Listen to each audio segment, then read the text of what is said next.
مجھے ایسی وہ نصیحت یاد ہوئی الحمدللہ. اب کسی بزرگ کسی عالم سے کوئی اشکال ہو نا تو طنز یا برائی کرتے ہوئے مجھے وہ یاد آتا ہے کہ یہ سوچ کے کرنا کہ علماء کا گوشت بولو زہریلا. تو یہ کلچر آپ کو صرف پاکستان میں ملے گا, علماء کے خلاف, بزرگوں کے خلاف. بھائی آپ کا کسی کی پالیسی سے کسی سے اعتراض ہے تو آپ کسی دوسرے عالم سے فتویٰ لے لو جس پر آپ کو اعتماد ہو. طنز کرنا, مذاق اڑانے کی کیا ضرورت ہے؟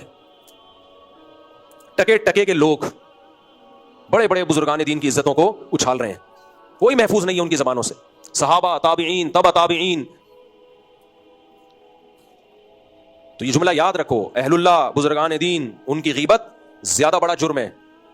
اور ایک چیز کا خوب خیال رکھو, اپنے بچوں کے سامنے علماء کی کبھی برائی نہ کرو. اگر بچہ برائی کر بھی رہا ہے نا تو بچوں سے کیا کہو, بیٹا بڑوں کے خلاف نہیں بولتے. دیکھو بچہ جب بدتمیز بنتا ہے نا تو پھر سب سے کرتا ہے بدتمیزی. وہ پھر وہ یہ فرق نہیں کرتا کہ اس کا احترام کرنا ہے اس کا احترام نہیں کرنا. اب یہ کیس سامنے آیا, گھر سے بچی بھاگ گئی, جوان بچی مارکیٹ سے شاٹ, بڑا دیندار گھرانے کی بیٹی لڑکی, ابا بھی نیک, اماں بھی نیک, خاندان بھی نیک, بچی مارکیٹ سے شاٹ, بھاگ گئی. بھاگ کے کسی دوسرے کنٹری گئی ہے, پکڑی گئی تو پتا چلا کہ کہانی کیا ہے. ماں اپنے شوہر کو بچی کو اپنے شوہر کے خلاف ورگلاتی تھی کہ تمہارا باپ ایسا ہے, تمہارا باپ تو جو ہے ظلم کرے گا, تمہارا باپ تو یہ کرے گا. جو اپنے سارے دکھڑے ہیں نا جو میاں بیوی کے ہوتے ہیں وہ شیر کس سے ہوتے تھے؟ بیٹی کے ساتھ. بیٹی کے دل میں باپ کی عظمت ختم, اور جب باپ کی عظمت ختم ہوتی ہے تو ماں کی عظمت بھی 2 ٹکے کی نہیں رہتی. سمجھ رہے ہو؟ شوہر اپنی بچوں کے سامنے ماں کی برائیاں کر رہا ہوتا ہے, تمہاری ماں ایسی, تمہاری ماں ایسی. بچہ پہ اتنا شریف نہیں ہوتا کہ ہماری اماں ایسی ہوتی ہے, ہمارے ابا بھی ایسا ہی ہے. ٹھیک ہے, اگر اماں ایسی ہے تو ابا بھی ایسا ہی. اور ماں اپنے بچے کے سامنے شوہر کی برائی کہ تمہارا ابا ایسا, تمہارا ابا ویسا, تو بچہ کہتا ہے دونوں ایک جیسے. بچپن میں ہمیں یاد ہے آپ کے چچا بھی آپ کو کبھی کبھار ٹھکائی لگا دیا کرتے تھے, ڈانٹ دیا کرتے تھے, کسی کو کوئی اعتراض بولو نہیں ہوتا. ماموں سے ہم نے ڈانٹیں کھائی ہیں, شاید تھپڑ شپڑ بھی کھایا ہو کبھی, ہمیں نہیں یاد کہ کسی کو خاندان میں اعتراض ہوا. آج کیا ہوتا ہے, چاچا نے بھتیجے کو ڈانٹا, اماں آ جاتی ہیں کہ تم کون ہوتے ہو ڈانٹنے والے.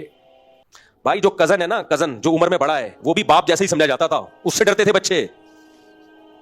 اب اگر کزن جو عمر میں آپ سے زیادہ ہے, بڑے بھائیوں کی طرح ہے, اس نے آپ کو آنکھیں دکھائیں کہ تو بنٹے کیوں کھیل رہا ہے یہاں پہ, گٹکا کیوں کھا رہا ہے, تو بچے کی اماں بولتی ہے کہ میرا دیور کون ہوتا ہے میرے بچے کو آنکھیں بول لو یار دکھانے والا, تم کون ہوتے ہو. وہ کیا کہے گا, ٹھیک ہے میں کچھ بھی نہیں ہوتا, آئندہ کبھی ضرورت پڑی تو میں اس کے کام, کیونکہ میں کوئی ہوتا ہی نہیں ہوں. پہلے تو خاندان میں ایک بچہ باہر جاتا تھا نا, وہ جابیں تلاش کرتا تھا کزن کے لیے, بھتیجے کے لیے, بھانجے کے لیے. مجھے یاد ہے اٹک سے ایک صاحب کا فون آیا, میں اپنے بھانجے کے بارے میں بہت پریشان ہوں, مفتی صاحب پڑھ کے نہیں دے رہا. میں نے کہا دیکھو اپنے بھانجے کے بارے میں کتنی فکر ہے. تو بیٹا, بھانجا, بھتیجا یہ سب ایک ہی کیٹیگری میں آتے تھے. جتنی فکر اپنے بچوں کی اتنی ہی بھتیجوں کی, اتنی بھانجوں کی, اتنی کزن کی, سب کی. اب چونکہ گھروں میں حکومت مردوں کی مارکیٹ سے شاٹ, خواتین اس بات پہ بہت غصہ کرتی ہیں. میں خواتین سے کہتا ہوں جن گھروں میں عورت کی حکومت ہے نا, تم عورت کے حقوق بھی نہیں ملتے وہاں پہ. ان گھروں میں یا تو ساس کی ایسی کی تیسی ہو رہی ہوتی ہے, بہوؤں کی ایسی کی تیسی ہو رہی ہوتی ہے. مردوں کو کچھ نہیں ہوتا, عورتوں کی ہی کی ایسی کی تیسی ہوتی ہے.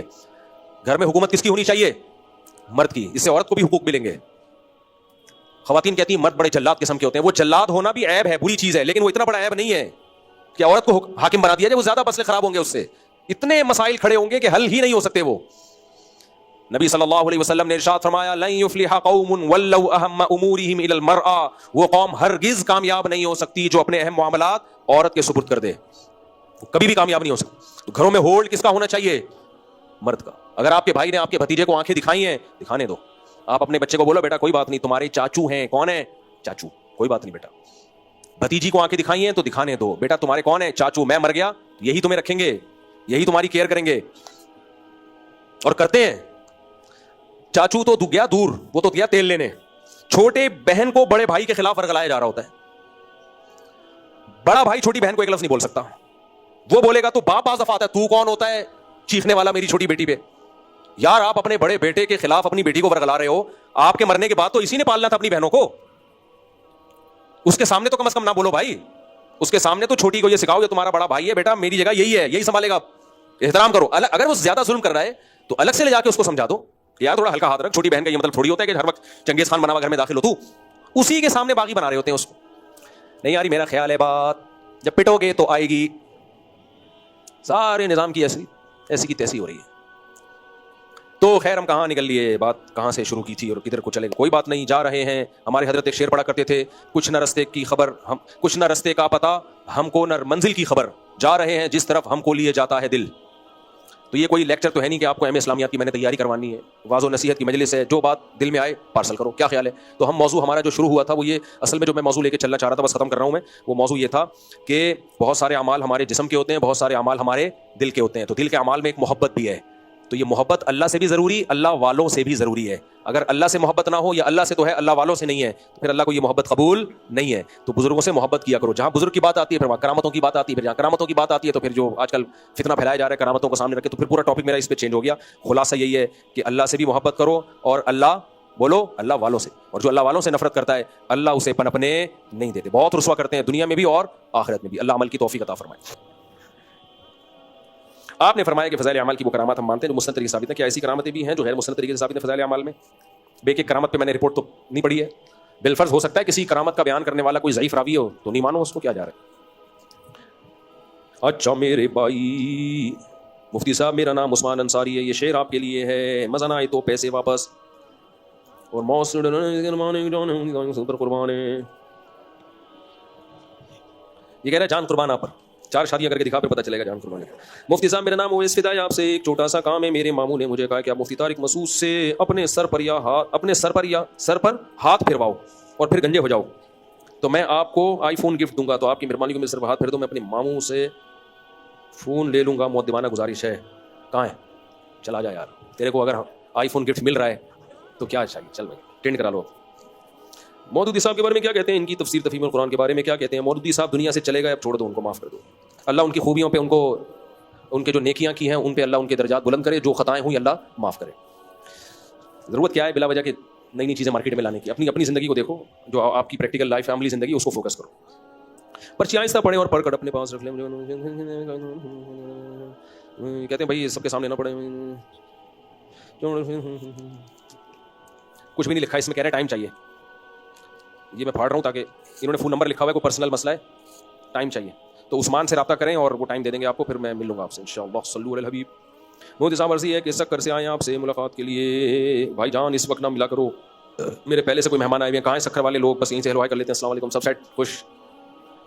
لڑکیوں کا اسکول میں پڑھنا اور پڑھانا کیسا ہے؟ نیز اسکول کو ایجوکیشن میں بہت سارے فتنے ہیں. میں ناجائز ہونے کا فتویٰ تو نہیں دیتا کیونکہ ہر شخص کے حالات مختلف ہوتے ہیں, لیکن اپنی اولاد کو جہاں چرس بٹ رہی ہو نا, وہاں اپنی اولاد کو بھیجنا کوئی بھی جائز نہیں سمجھتا, چاہے آپ کو پتا ہو کہ یہ نہیں خریدے گا چرس. لڑکی قریب البلوغ جب ہوتی ہے اس میں بہت جذبات ہوتے ہیں, اس کو اپنی زندگی میں کوئی ہیرو چاہیے ہوتا ہے. تو قریب جو بلوغ لڑکی ہیں ان کو ایجوکیشن میں بھیجنا وہ بہت خطرناک ہے. میں تو اپنے بچوں کو ابھی ہوم اسکولنگ پہ لے آیا ہوں آہستہ آہستہ. 1-2 بچے میرے اسکول جا رہے ہیں جو تھوڑے سے بھی بڑے ہو رہے ہیں, بس وہ ہوم اسکولنگ, اور اس کا اتنا اچھا رزلٹ آیا ہے کہ طبیعت خوش ہو گئی ہے.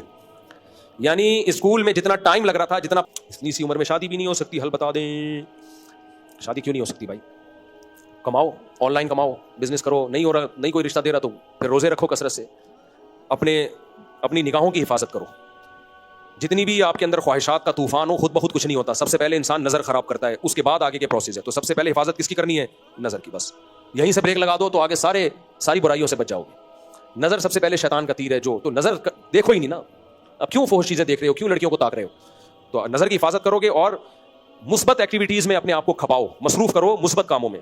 کوئی نئی زبان سیکھ لو, انگلش سیکھ لو, عربی سیکھ لو, پڑھائی کو فوکس کرو. سب سے زیادہ اس عمر میں پڑھائی کو فوکس کرنا چاہیے. پڑھ لو. تو جب آپ کے جذبات ہوتے ہیں نا, تو یہ جذبات کسی صحیح سمت میں جانا شروع ہو تو غلط سمت سے خود بخود بچ جاتے ہیں. ویلے نہ بیٹھو, فارغ آدمی کا دماغ شیطان کا گھر ہوتا ہے. تو اس طرح سے اپنے آپ کو بچاؤ. چند دن بچانا پڑتا ہے, پھر بچنے کی عادت ہو جاتی ہے. مودی صاحب اپنی کیا لکھا ہے, پسند سے شادی کرنی چاہیے یا والدین کی پسند سے؟ اب مجھے تمہاری پسند کا آئیڈیا ہی نہیں ہے کہ تم کس ٹائپ کی چیزوں کو پسند کرتے ہو. بعض لوگ ایسے ہیں کہ ان کو میں کہتا ہوں اپنی پسند کی شادی نہیں کرنا. وجہ اس کی یہ کہ آپ کا جو ذوق ہے نا وہ بہت ہی خراب ہے. اور بعض لوگ ہم کہتے ہیں کہ اپنی پسند کی کرو, ابا اماں کی پسند کی نہیں کرو. تو ہر ایک کے حالات ایک دوسرے سے مختلف ہوتے ہیں, ہر ایک کو ایک ہی لاٹھی سے نہیں ہانکا جاتا. تو نارملی تو اپنی پسند سے ہی کرنی چاہیے. ابا کی پسند سے کرو گے تو پھر وہ جو ہے نا ابا کو پسند آئے گی, آپ کو تھوڑی پسند آئے گی. پھر ابا کے لیے اچھی بہو بنے گی وہ. لیکن بعض دفعہ ہم خود کہہ رہے ہوتے ہیں بھائی تو اس قابل نہیں ہے کہ تو اپنی پسند سے شادی کر, تیرا ذوق ہی خراب ہے. کوئی ہیروئن چی پہ عاشق آ رہا ہے, کوئی بد اخلاق, ایسے لڑکے ہیں جو بد کردار لڑکیوں پہ عاشق ہو جاتے ہیں. اس کو ہم یہ تھوڑی کہیں گے اپنی پسند کی لڑکی سے شادی کرو, تمہارا پورا خاندان تباہ کر دے گی بھائی وہ. اسرائیلی مسلمان کے بائیکاٹ کی شرعی حیثیت کیا، اس میں میں کئی بار ریکارڈ کروا چکا ہوں، پھر اس پہ کلپ بنتے ہیں، پھر تبصرے شروع ہوتے ہیں. مفتی صاحب میرے ساتھ ایک مسئلہ ہے، مجھے پیشاب کے قطرے آتے ہیں، دوست کو اس بارے میں بتایا تھا تو انہوں نے کہا 2-3 قطرے آنے سے. اس پہ میں پورا کلپ ریکارڈ کروا چکا ہوں پیشاب کے قطروں کے بارے میں. لکھیں جس کو قطرے آتے ہوں اور وہ آگے میرا نام لکھ کے سرچ کریں تو پورا مسئلہ آ جائے گا. جو پہلی بات ہے، دجال بھی تو کرامتیں ظاہر کرے گا. دیکھو کرامت کی 2 شرطیں ہیں، نمبر 1 سامنے والے کا بزرگ ہونا ثابت ہو، نمبر 2 وہ مستند ذریعے سے ہم تک پہنچی ہو. دجال جو کچھ ظاہر کرے گا وہ کرامت نہیں ہے، وہ آزمائش ہے لوگوں کی. بعض دفعہ شیطانی تصرفات ہوتے ہیں، جیسے میں نے بتایا تھا کہ ایک جگہ میں گیا قبر پہ، مجھے لوگوں نے بتایا کہ قبر میں بزرگ کی کرامت ہوتی ہے، جو یہاں لیٹتا ہے یہ بزرگ ٹھڈا مارتے ہیں، وہ دیوار سے جا کے ٹکراتا ہے، تو وہاں شرک پھیل رہا تھا. اب یہ بزرگ کو کیوں یہ کرامت کو، بزرگ پاگل ہے اللہ، یعنی جو وہ قبر سے بیٹھ کے ٹھڈے ماریں گے باہر. تو مجھے لگا کہ یہ جا کے ان کا عقیدہ خراب ہو رہا ہے.